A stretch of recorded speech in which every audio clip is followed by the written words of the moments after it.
Some of you were interested to learn more about the Trundle reroll comp after the guide I released in order to counter the Katarina meta. This comp helped me to get Grandmaster this week. I played 8 times during my last 20 ranking games and the results were really good, as you can see here. I'm a flex player, so that's why you will never see me 2020 a comp even though it's carrying me and my ranks. Anyway, in this video I'm going to analyze a Grandmaster game with Trundle carry and I will explain to you all the major decisions I made and also some mistakes I could have avoided so you guys will have all the relevant information in order to climb. I also decided to pick a game where there was a lot of Lux and Victor because in this meta, which is changing little by little from Katarina to Lux, you can see that Trundle can still do very well in this meta. And after the game analysis, I will give you a small secret, just in case that Trundle is becoming the king of the meta, then you will have the tools and the weapons in order to counter Trundle. Alright, let's start with the game. And then I got a cloak. And you know, when I have a bow and a cloak, I'm really happy because I know I already have the good early game condition in order to play Trundle. But for now, let's keep the options open. Runan on Ezreal is not bad. And I check the mutant, it's mana cost. It's a great mutant if you have an early tier or road, but it's not the case for me, so I'm definitely not going to play that. And also, I always use this opportunity during the fights to scout a bit because you have almost nothing else to do during the stage 1, so it's great to always, you know, look a bit around to see if people have high rolled some units, to see if people will go into Katarina, Trundle or whatever. So here I have a little question for you guys and you can answer in the comments. Which augment would you pick? For me, the choice is pretty obvious. Arcanist is a good augment in this meta, but I have absolutely not the components in order to make good use of Arcanist. I don't have roads, I don't have tiers, and I don't even have an Arcanist on my team right now. So for me, it's a no. Socialite is always weird because you kind of have to hope someone will pick that so you will know where the spotlight is, or otherwise you take a bet. On the other side, Hyper is always a great augment. It allows you to play very aggressive in early game. You can push very aggressively or you can roll a lot in order to be very strong with a lot of 2-star units. And it's just a good augment in general. If I want to play Trundle, I kind of want to have a lot of gold, right? Playing a Hyper is a good augment for that, but it's fine even if I don't play Trundle. That's why I keep options open because I have a Ziggs, so I want to add Scrap potentially for the next turn. I have Camille because if I have a good Innovator with Ezreal, Zillian, and Singed, Camille is a great unit to add as well because it gives clockwork. And here I have a double Zac. So one Zac is great. 2 Zac is a bit too much because I cannot play double Zac right now because I have to use my synergies. And I have 3 gold on the bench I cannot use, so kind of a shame, but it's a great unit.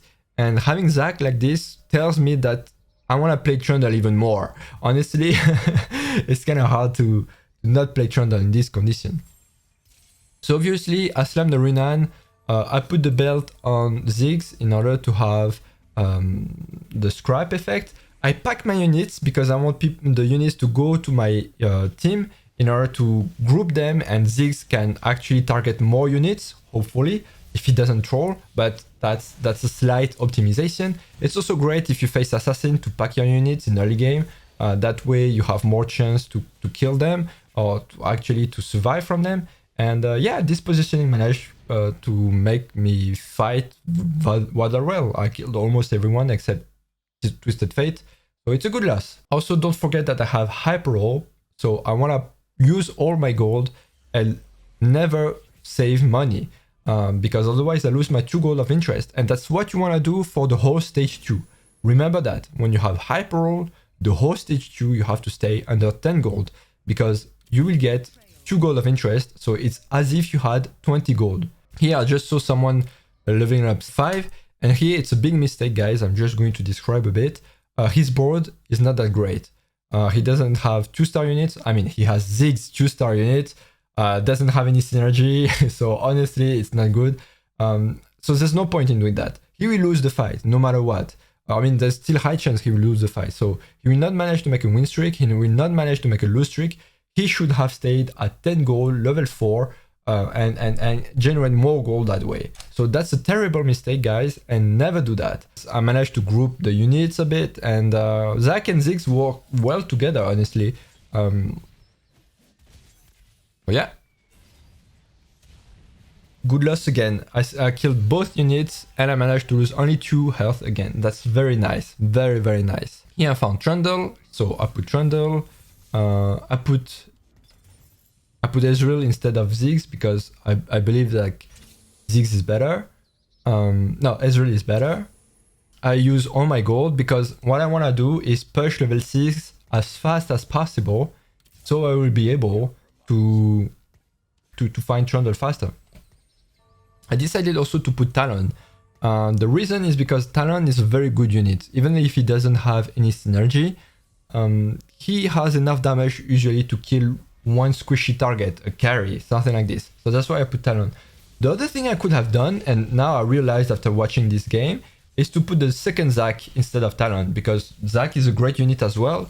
So, and I think maybe if I put Zac instead of Talon, my board will be slightly stronger. So maybe it's a small mistake here. So here I scout a bit. At this moment, I like to scout to see if there are a lot of Katarina players or not. And to my surprise, there was no Katarina players. So I don't know if it happens often to you. For me, it almost never happens. So it was weird. And I was not happy with that because I want people to play Katarina so I can have free matchups. And because no one is playing Katarina, and because I didn't see a lot of Infinity Edge or Jerry Gauntlet, I decided to go for Cloak instead of Armor. Because usually what I like to do at this moment is to start to build Bramble Vest. But I saw that right now Bramble Vest doesn't seem to be that relevant. So I decided to wait a bit and take a Cloak, because with Cloak I can still make Bloodthirster, I can make QSS if needed, and if really needed, I can make Dragon's Claw. So that's why I believe that these have a lot of value. These cloaks have a lot of value because I don't face Katarina. I mean, it seems that there will be no Katarina in this game. We never know. Maybe someone will roll down at level 6 and try to play Katarina out of nowhere. But for now, it doesn't seem to be the case. So I pushed 6. Now I'm happy. I'm level 6. I can roll starting from now every turn in order to find Trundle, Vi, and any 2-star units that could help me as well, because I have only 1-star Elaoi. Here I got the Vi, so I can remove Talon in order to have 4 Breezers, and now I'm really strong. I decided to roll because I have a Hyper Roll, and here I made a mistake. So I had only 2 gold, and I still decided to roll.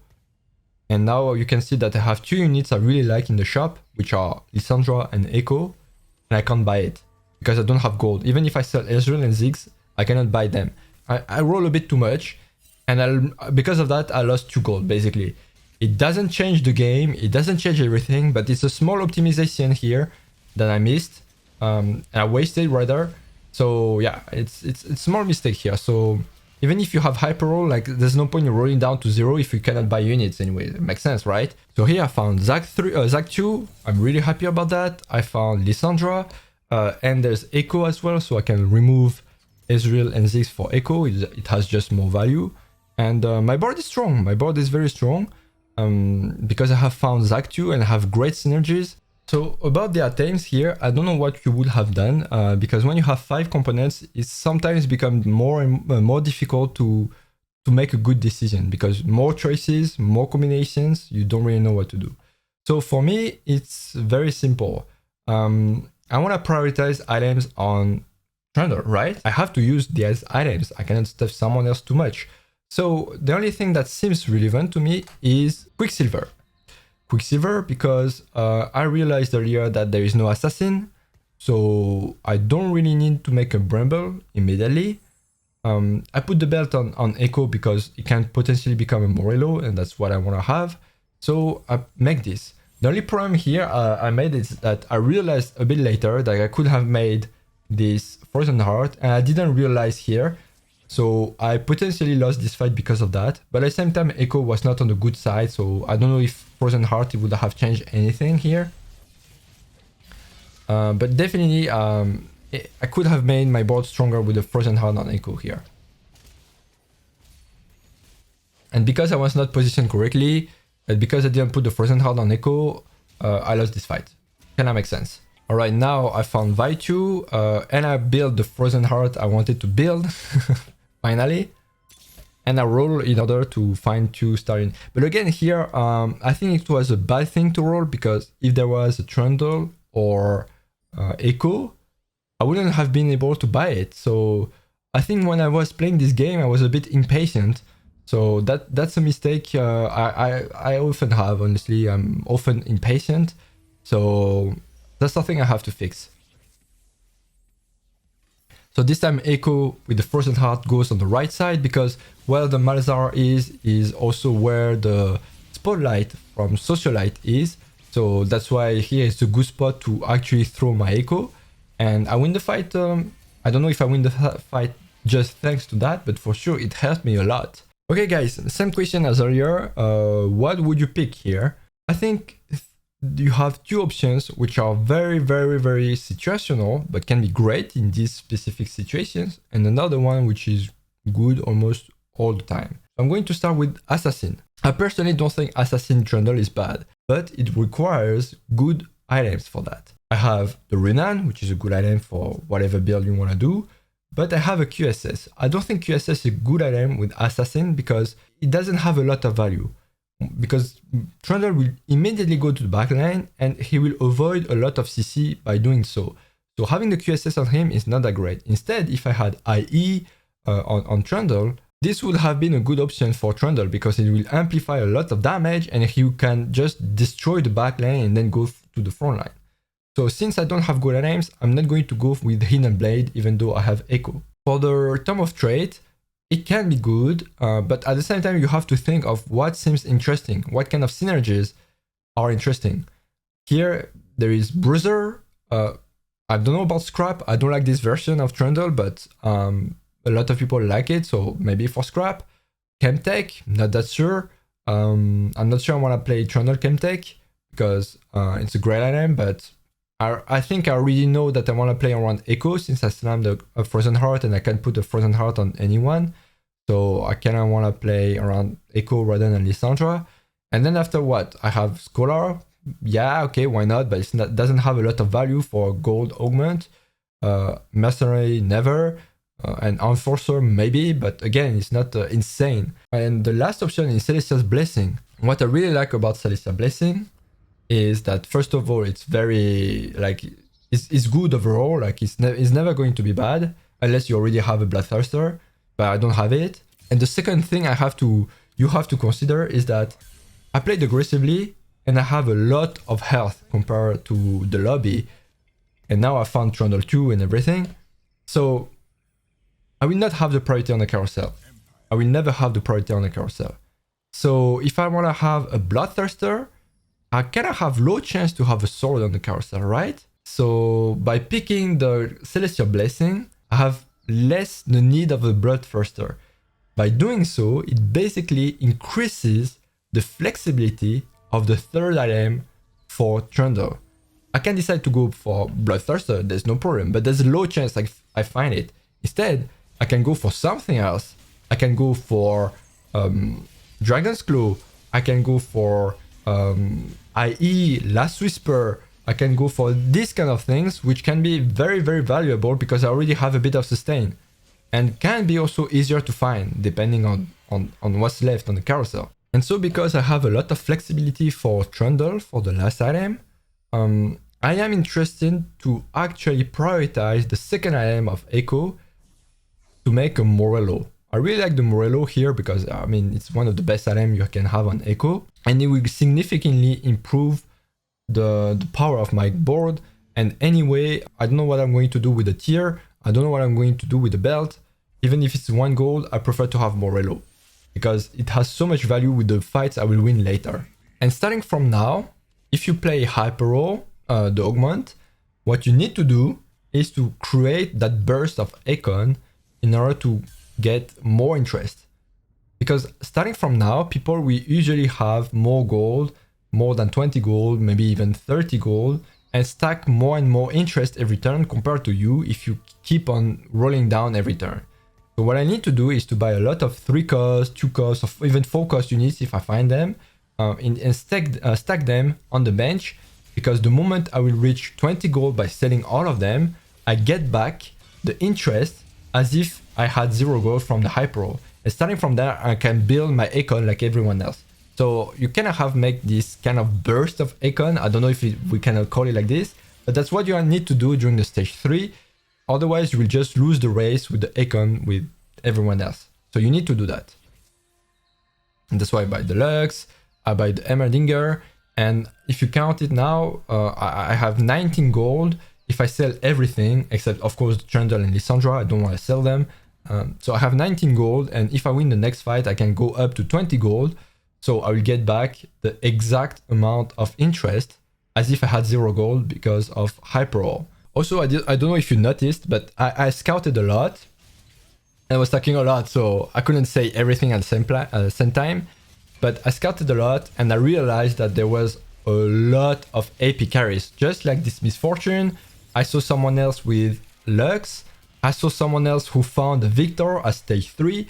So it means that this lobby is a AP lobby. And honestly, it's more or less what we find most of the time now, because almost everyone is going for Lux, as you can see. But here I have, because AP, mixed AP AD, AP, AD. Most of the lobby is AP, and the only 2 people playing AD are at 18 HP and 26 HP, so they're almost dead. They are not a threat to me. This is why after seeing this, I know for sure I don't want to play Bramblevest. There is no reason for me to play Bramblevest on Trundle. Instead, what I really want to do is to keep that Necatron Cloak in order to make a declaw, because this would hard counter the lobby and it will make my Trundle much more tanky. Now all I want to do is to position my Echo correctly. If you play Echo with Frozen Heart, you really need to position yourself everything around, because it increases drastically the chance of winning the fights and then having a better game. So I know it's kind of difficult. It is straining to do that everything around, but it's important if you want to increase the odds of winning the game. Because all these little HP I win thanks to that. Like you will see this fight, I will lose by almost nothing. So I saved a lot of HP, even though I lost. These little fights, this little optimization will help you to actually change your game from, I don't know, top 1 to top 2 or top 2 to top 3, etc, etc. You understand? So basically here I have the smallest loss I could ever have, and that's perfect. So here I lost to someone with AP. I buy these echoes. So right now my win conditions are of course Trundle, but because I have the best item on Echo, Frozen Heart and Morello, I kinda wanna make Echo 3 as well. I don't really wanna make Lissandra 3, I just wanna have Lissandra 2, because there is no AD. In this lobby, Echo has much more value than Lissandra because he has the best item on him, but also because there is no AD, so Lissandra cannot shred. I mean, Lissandra can still shred 40% of AD, but it doesn't really matter because there's no AD carry, right? So Echo has much more value. It's not because I said in my guide that I value Lissandra more than Echo that you have to play Lissandra no matter what. You have to be flexible. First of all, I found Echo 2 before Lissandra 2, so it's important that I play with what I find. I can't force something the game doesn't give it, right? Second, in this lobby, Lissandra is less valuable than Echo, so I want to play Echo. That's 2 reasons why I will try to play Echo 3. I lost 3 rounds in a row because of AP carries, so I want to have this cloak and make a declaw, Dragon's Claw. So I managed to get it, and that's perfect. Now my Trundle will not get one shot by these Luxes, by these Victors, etc. I buy the Vi. Usually Vi is not a win condition, like I said, but since they come kinda easily and I'm not in a hurry because I still have a good amount of health, I'm considering Vi 3 as well, because I feel like in this lobby, Trundle will not be enough to be the hyper carry. He will be a good carry for sure, But if you look at the items, I have 2 defensive items and 1 offensive items. So he will lack some damage at one point. So that's why I believe like spending a bit more money on Echo and potentially Vi if she comes is a great way to compensate the lack of damage I might have in the late game. Here I got the Jinx who sniped my Trundle, and well, I made a Dragon's Claw on Trundle. I don't have a Bramble Vest, so this guy destroys my Trundle, and it's normal, but it's okay. There's only one like this, and he's at 1 HP, so it's a high chance that he will lose soon. Okay guys, another question, and tell me again in the comments, which one will you pick here? I will never pick Chemical Overload. I don't play around 5 Chemtex. I don't have Mundo 2, and I'm probably never going to have Mundo 2 before a long time. So it's not, doesn't have a lot of value. A Scrap could be interesting, but it means that I want to play with Jinx. I know that I will spend a lot of time at level 6. I'm not sure I will get Jinx at all. So it's like, if I take this, it doesn't make my board stronger right now. And I will make my board stronger only if I find Jinx, which might never happen. So that's why I don't like this opportunity. Instead, if I take Exiles, it's something that makes me stronger immediately. Like I'm suddenly much stronger because I play 4 Bruisers, so more health, so more shield, and it's just a great item, more defense, basically. So that's why I pick Exile, and I don't think that the other 2 options were good. So now it's a bit more difficult to position correctly because of Exile. I cannot move my Echo exactly like I want, but what I want to make sure is that my Echo always go to that carry in order to actually have better odds to win the fight. And honestly, this Lux wasn't even frightening. She cannot even scratch the surface of Trundle's skins. So yeah, I won the fight and I eliminated him. Now, as you can see, I'm very close to Trundle 3. And I will tell you exactly, I have an Eco, so for sure I will for sure have Trundle 3. And here, guys, you have to do something. If you play Trundle at stage 5-1, you have to roll down in order to have Trundle 3. Even if it costs you 70 gold in order to have Trundle 3, you have to do that. You cannot survive the stage 5 without Trundle 3. So in my case, I decide to roll down. Fortunately, I think I find Trundle 3 kind of fast. Like here, yeah, okay. But at the same time, I was close to Trundle 3 and I had a Nico worst case scenario. I'm level 7 and now I want to roll more because I wanted to find 1 Scholar. At least something I can add on my team. And the first thing I found was Scholar. So I put Zyra. It's a good unit. Zyra in early game, it's a bad unit. It's kind of weird because she's a 2 cost. But she's really a bad unit in early game because she will often miss her spell.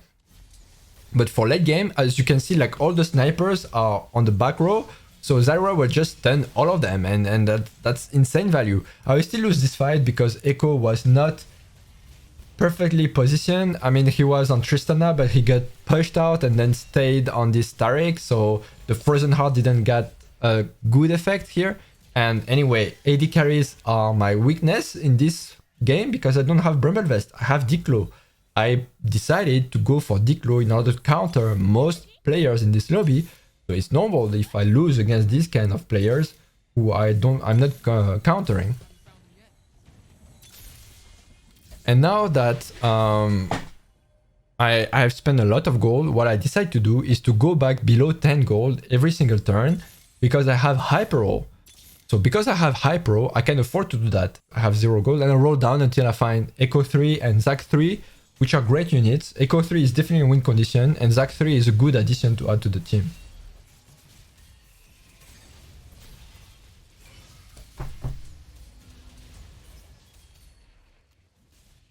And I absolutely demolished that Victor Arcanist thing because, yeah, my team is too tanky. My Trundle is too tanky. And I have a good stun with Zyra. So here I face another Arcanist with Lux. Zyra has so much value. It's incredible how good she is. Like that stun of 5 units, it's insane. And I win the fight thanks to Zyra. I mean, not just thanks to her, of course, but she helped me a lot, for sure. Okay, so here only 4 people left. So what would you pick here? There are two good items, honestly. One which is Dragon's Claw, another Dragon's Claw to make my team just tankier. But I wanted to have something else. I wanted to deny that Ionic Spark. And the reason I did that is because even if I have a lot of Dragon's Claw, if someone picks Ionic Spark, then suddenly my Dragon's Claw will have less value because the Ionic Spark will reduce the magical resistance of my team, and I don't want that. So I'm picking it to deny people from being able to reduce like 50% of magical resistance, and I really don't want on my Trundle. So it's a way to survive by denying the others. Otherwise, if there was no Ionic Spark or Static, I would probably pick the Dragon's Claw in order to counter this lobby even more. And anyway, Ionic Spark on Vi is definitely a good item because she deals a lot of AP damage. Now she's level 3, so really no regret about that. Right now I'm fighting for top 2 because I have, in my opinion, I had low chance to get top 1. This guy has 71 HP, he has Victor, Lux, etc. So even though I have a very strong comp which is countering his comp, I still have low chance to win. Like, he has just too much.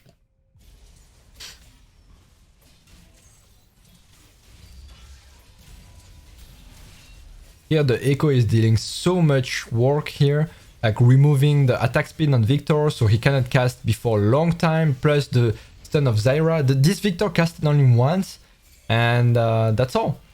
So now I'm happy.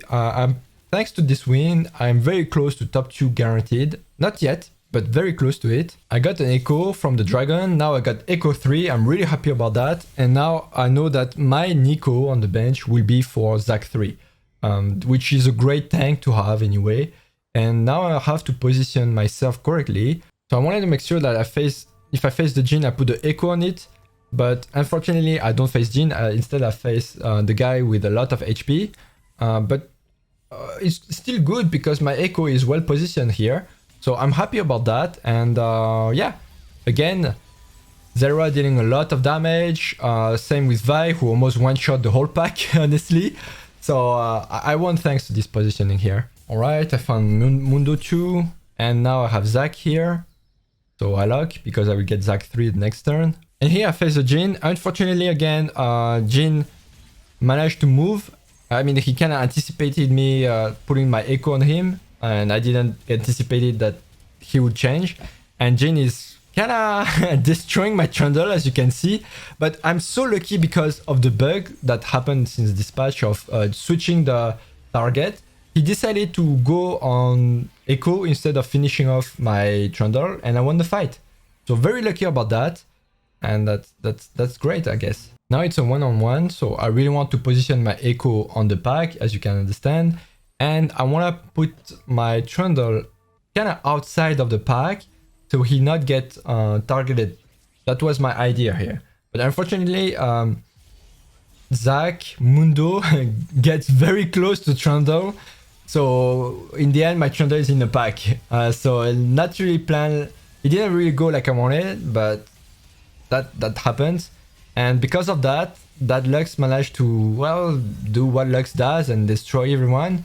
And even though I have Dragon's Claw, it's still a Lux with Giant Slayer, so that one-shots, I mean, that deals a lot of damage. Here I was very interested in that Redemption, but after some quick thoughts, I realized that I cannot play Redemption because I have to keep my units far from each other because of Exile. So I wouldn't have a lot of value from Redemption. That's my opinion. So instead I take Thieves Gloves because I have a Zac 3 which is unstuffed. So now he's completely stuffed. And now also I realized that I wanted to change a bit my strategy about positioning. Instead of putting my Trundle on the right and all my other 3 stars on the left, I decided to actually put my carries, all my carries on the same side. The idea is to demolish the front line and access to the back line very fast. And that's what's going to happen here.